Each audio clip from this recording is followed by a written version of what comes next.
Well, hey guys, Whiskey 3 Charlie Tango W3CT, your good old friend Jack. This is my ham radio journey. In this video, we're going to be looking at some great new components that I purchased to build antennas. That's what I like to do. So I thought I would step up my game a little bit and, well, let's get started right after this.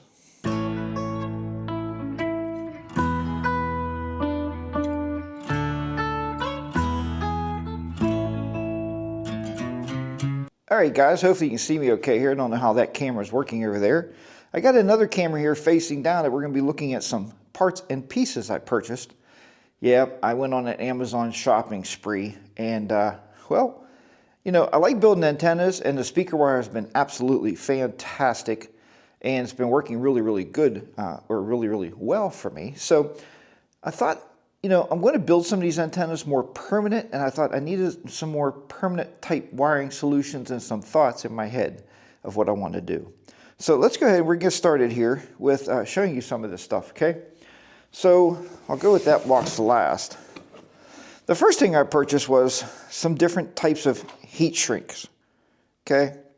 I figured I would use these just to take these things and be able to put these on the wires and actually, you know, heat shrink them if I'm making any connectors. If I'm splicing wire together, I can heat shrink them down. I just thought it'd be something nice as a finishing touch. So there's all various sizes in here. You know, I'm going to give you a roundabout pricing of this stuff, and I'll have all the links in the description below for everything that I purchased. There'll be a link that you can go and you can purchase some of this stuff yourself, okay? So anyway, I think this was about maybe, it might have been $10, like $9.95 or something. Don't quote me on the prices. I'm not pulling out my phone and looking all the prices up. But as I said, the links will be in the description below, okay? All right, that's the first thing I purchased. Got a rather large Amazon box here. The next thing I purchased I thought would be really important would be different types of connectors, okay? The only thing I like about these, and watching a lot of you guys out there on YouTube, different people building things, I'm going to have to pull the plastic pieces off to solder these things, but I figured that's where the heat shrink can come in. I'll put the heat shrink over the wire and reheat shrink it. The reason I wanted these, instead of twisting the wire around terminals or around different lug nuts, I figured I would be able to actually put these things on and have these things. It's just a better, more permanent solution is what I'm thinking. So I did buy a bunch of these connectors. It says they're fork connector terminals, and there's just a bunch of different sizes in there, okay? All right. Next thing I purchased was some, and I think they are actually SO239s, okay? Purchased some of these for regular PL259 connectors, the SO239s. And the reason I wanted the SO239s were, I'm building, and I'm going to show you here in a second, a small utility box. Because I'm thinking of building a 4-to-1 unun and a 9-to-1 unun is what I'm thinking of building. So that's my goal. Just make sure the microphone is still lit up. There it is, because I can't see it on the screen anymore there. But anyway, so I'm going to be building them, and I needed these actual SO239s to go in the box. So that's why I bought those, okay? Next thing I bought, love it or hate it, I don't even know if it's big enough or a big enough gauge. I'm pretty sure it's going to work out pretty well for me, but I bought a bunch of different colored wires.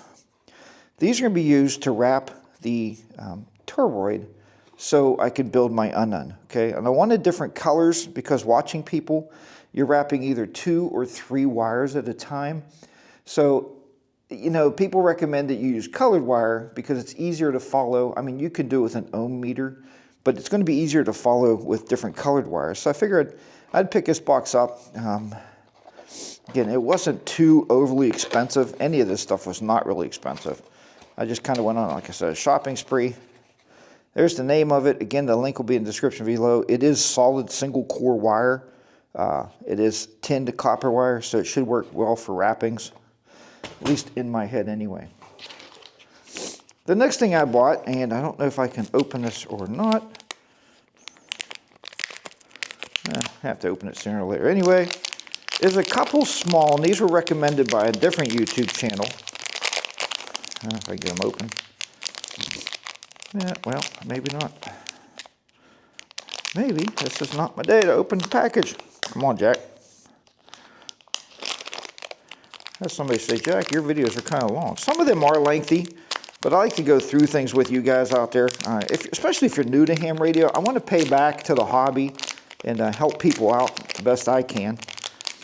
Yeah, this is not opening at all. Just gonna give me one of those.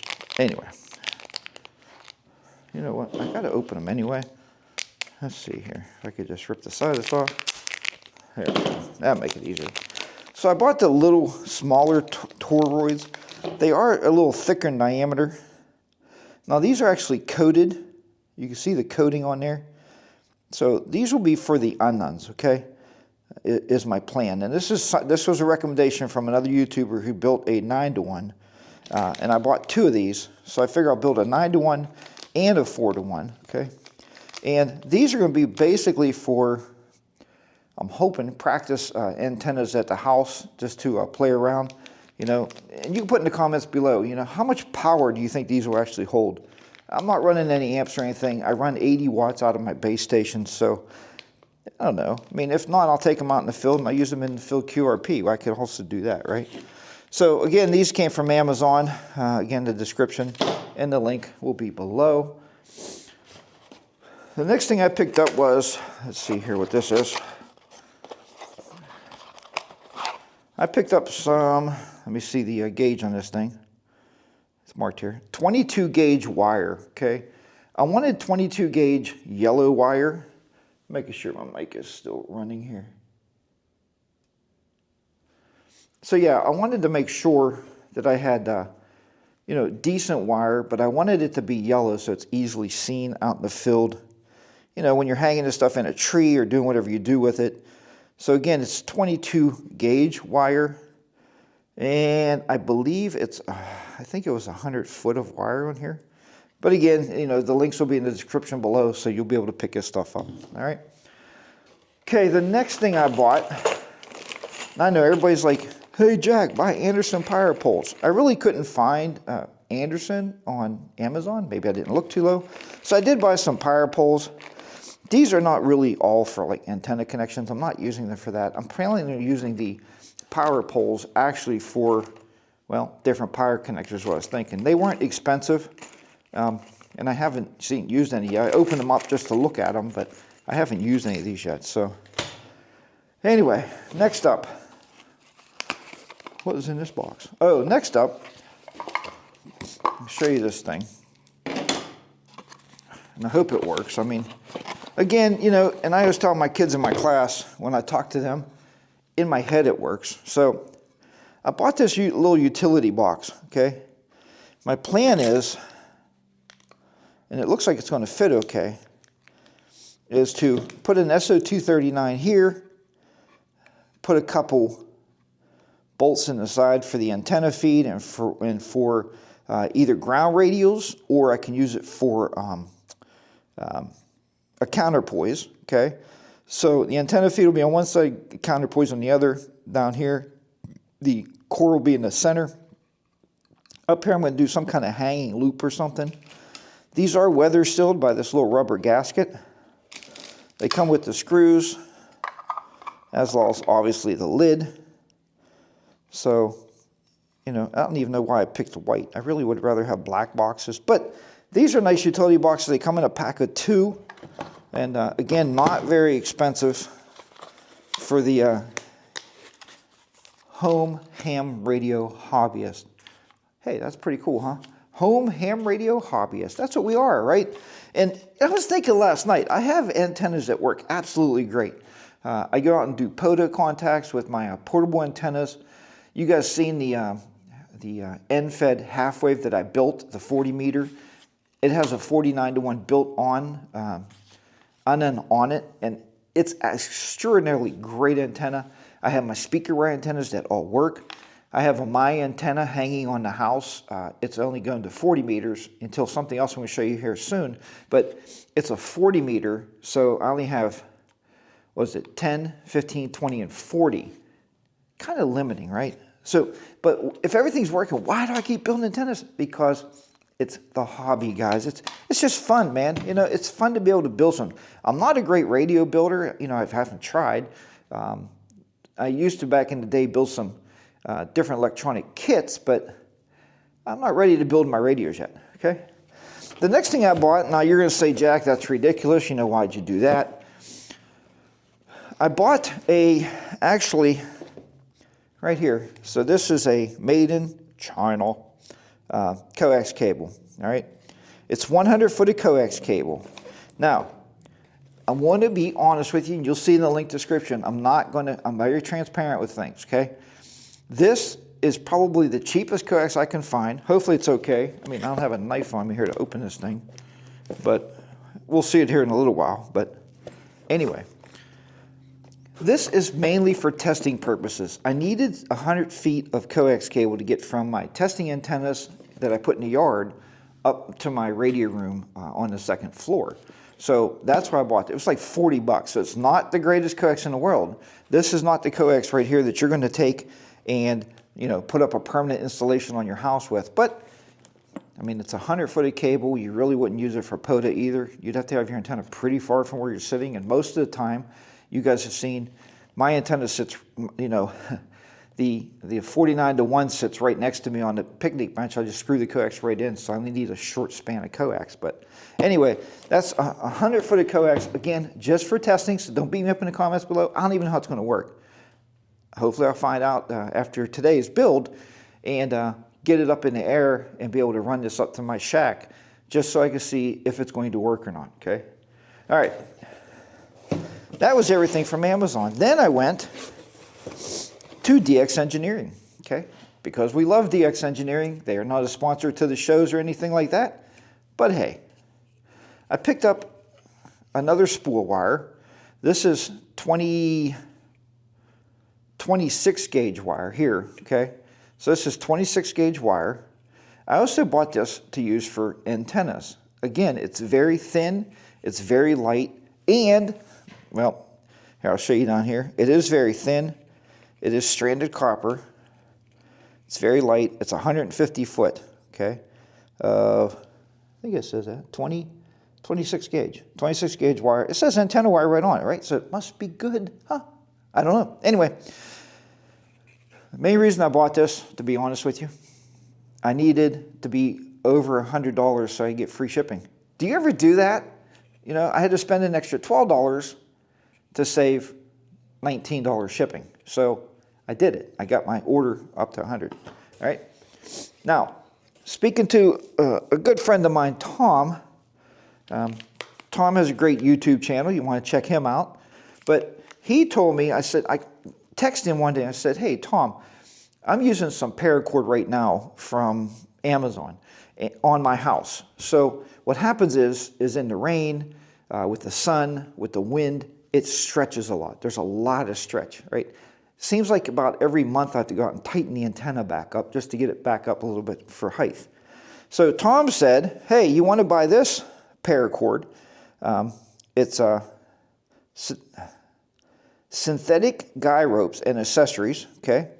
And I got this from DX Engineering.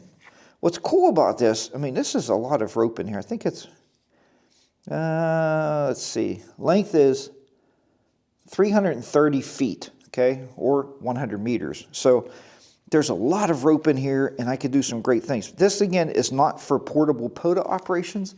This is going to be for home use, okay? I need this for the house to get my antennas up, my end fed up a little bit higher in the tree, and to make it a better permanent installation, okay? This is the last thing I want to tell you about here is, remember that antenna I told you about? The My Antenna, which is a 10 meter through 40 meter version. Now I thought, well, I can go back now. I have enough room at my house. I want to go back and I could buy the 80 meter version, which is 130 foot long. Mine is 67 foot, okay, 67 feet. But I want to extend it to 130. So I thought, well, I don't want to use, 22 gauge wire on it. That wouldn't work for a permanent installation. So what I did was, I purchased, I'll see if on here, I purchased this. So it's 14 gauge insulated wire. It's 150 foot. And I'm going to cut this down, and my idea is I'm going to take this and splice it to the other antenna, the 67 foot, and make my 130 foot antenna. So I can stretch it down to the trees, and I'm going to try to pick up the work bands, and I'm also trying to pick up 80 meters, because I've never been on 80 meters. I've been a ham now. Looking back, I just recently did a contest, and I look back, I've been a ham now for 33 years, and I've never been on 80 meters because I've never had an antenna to do it. I have the room, I now have the antenna wire, so I'm going to make it happen. So, all right, guys, well, that's it for now. That's all my pieces and parts. I am going to be putting an antenna together today. Thank you so much, everybody out there, for subscribing to this channel. I do appreciate you 100%.